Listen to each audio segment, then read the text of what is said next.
नमस्कार दोस्तों, स्वागत है हमारे चैनल सोलफुल इंडिया में। आज के वीडियो में हम बात करेंगे जम्मू में स्थित वैष्णो देवी मंदिर के बारे में। वैष्णो देवी का विश्व प्रसिद्ध और प्राचीन मंदिर भारतीय राज्य जम्मू कश्मीर के जम्मू क्षेत्र में कटरा नगर के समीप की पहाड़ियों पर स्थित है। इन पहाड़ियों को त्रिकुटा पहाड़ी कहते हैं। यहीं पर लगभग 5200 फीट की ऊंचाई पर स्थित है माता रानी का मंदिर। आइए जानते हैं मंदिर का इतिहास और इसके महत्व के बारे में। मान्यताओं के अनुसार माता वैष्णो देवी का गुफा मंदिर काफ़ी प्राचीन है। माना जाता है कि माता वैष्णो देवी ने त्रेता युग में माता पार्वती, सरस्वती और लक्ष्मी के रूप में मानव जाति के कल्याण के लिए एक सुंदर राजकुमारी के रूप में अवतार लिया था और त्रिकुटा पर्वत पर गुफा में तपस्या की थी। जब समय आया, उनका शरीर 3 दिव्य ऊर्जाओं के सूक्ष्म रूप में विलीन हो गया: महाकाली, महालक्ष्मी और महासरस्वती। वैष्णो देवी कथा को वैष्णो देवी के भक्त श्रीधर से भी जोड़कर देखा जाता है। 700 वर्षों से अधिक समय से पहले कटरा से कुछ दूरी पर स्थित हंसाली गांव में मां वैष्णो देवी के परम भक्त श्रीधर रहते थे। वे निसंतान और गरीब थे, लेकिन वो सोचा करते थे कि एक दिन वे माता का भंडारा रखेंगे। एक दिन श्रीधर ने आसपास के सभी गांव वालों को प्रसाद ग्रहण करने का न्योता दिया और भंडारे वाले दिन श्रीधर अनुरोध करते हुए सभी के घर बारी बारी गए ताकि उन्हें खाना बनाने की सामग्री मिले और वह खाना बनाकर मेहमानों को भंडारे वाले दिन खिला सकें। जितने लोगों ने उनकी मदद की वह काफ़ी नहीं था, क्योंकि मेहमान बहुत अधिक थे। वह सोच रहे थे कि इतने कम सामान के साथ भंडारा कैसे होगा। भंडारे के एक दिन पहले श्रीधर एक पल के लिए भी सो नहीं पा रहे थे, यह सोचकर कि मेहमानों को भोजन कैसे करा सकेंगे। वह सुबह तक समस्याओं से घिरे हुए थे और बस अब उन्हें देवी माँ से ही आस थी। वह अपनी झोपड़ी के बाहर पूजा के लिए बैठ गए। दोपहर तक मेहमान आना शुरू हो गए थे। श्रीधर को पूजा करते देख वे जहाँ जगह मिली वहीं बैठ गए। सभी लोग श्रीधर की छोटी सी कुटिया में आसानी से बैठ गए। श्रीधर ने अपनी आंखें खोली और सोचा, इन सभी को भोजन कैसे कराएंगे। तभी उसने एक छोटी लड़की को झोपड़ी से बाहर आते हुए देखा, जिसका नाम वैष्णवी था। वह भगवान की कृपा से आई थी। वह सभी को स्वादिष्ट भोजन परोस रही थी। भंडारे में भैरवनाथ भी आकर बैठ गए, जो कन्या को अलौकिक शक्तियां जानकर उन्हें अपने वश में करना चाहते थे।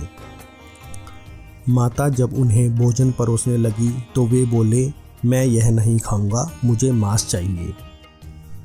वहाँ पर माता की रक्षा करने के लिए ब्राह्मण रूप में हनुमान जी भी मौजूद थे। माता ने भैरवनाथ के मन की इच्छा जान ली और वह वहाँ से गायब होकर त्रिकुट पर्वत पर एक गुफा में चली गई। भैरवनाथ भी उनके पीछे भागे। बाद में गुफा के बाहर हनुमान जी और भैरवनाथ में युद्ध हुआ और अंत में 9 माह बाद जब माता तपस्या करके गुफा के बाहर निकली तो उन्होंने काली रूप धारण करके भैरवनाथ का सिर काट दिया। उसी पहाड़ी पर श्रीधर अपने परिवार के साथ पहुंचकर माता की तपस्या करने लगे। माता ने प्रकट होकर निसंतान श्रीधर को 4 संतान होने का आशीर्वाद दिया और गुफा के बारे में भी बताया। श्रीधर एक बार फिर खुश हो गए और मां की गुफा की तलाश में निकल पड़े और कुछ दिनों बाद उन्हें वह गुफा मिल गई। तभी से वहां पर माता के दर्शन के लिए श्रद्धालु जाने लगे।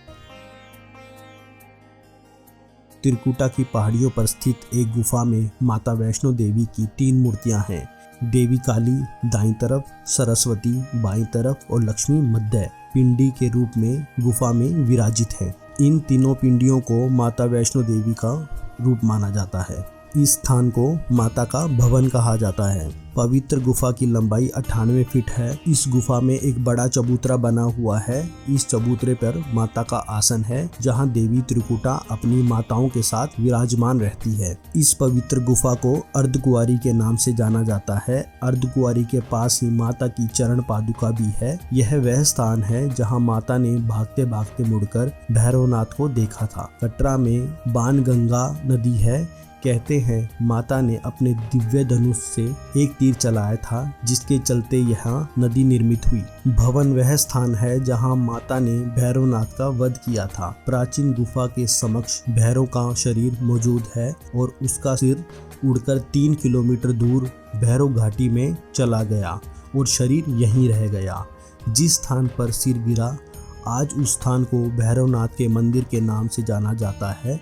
कटरा से ही वैष्णो देवी की पैदल चढ़ाई शुरू होती है, जो भवन तक 13 किलोमीटर और भैरव मंदिर तक 14.5 किलोमीटर है। कहते हैं यहाँ जो भी आता है खाली हाथ नहीं जाता। ऐसा माना जाता है जब तक माता नहीं चाहती तब तक उनके दर्शन कोई नहीं कर सकता। माता के बुलावे को ही उनका आशीर्वाद माना जाता है। चढ़ाई चढ़ने के लिए पदयात्रा के साथ साथ मंदिर जाने के लिए पालिका, खच्चर, विद्युत चालित वाहन भी उपलब्ध हैं और मंदिर जाने के लिए हेलीकॉप्टर सेवा भी उपलब्ध है। मंदिर के सबसे समीप का railway station Shri Mata Vaishno Devi Katra railway station है, जहां से बड़े शहरों के लिए ट्रेन आसानी से उपलब्ध हो जाती है। भैरवनाथ मंदिर के दर्शन के लिए रोप वे की सुविधा भी उपलब्ध है। आशा करते हैं आपको हमारा यह वीडियो पसंद आया होगा, तो हमारे इस वीडियो को लाइक और शेयर जरूर कीजिए। अगर आप इस चैनल पर पहली बार आए हैं तो हमारा चैनल सब्सक्राइब करना ना भूलें। फिर मिलते हैं एक नए मंदिर की कहानी के साथ, तब तक के लिए धन्यवाद।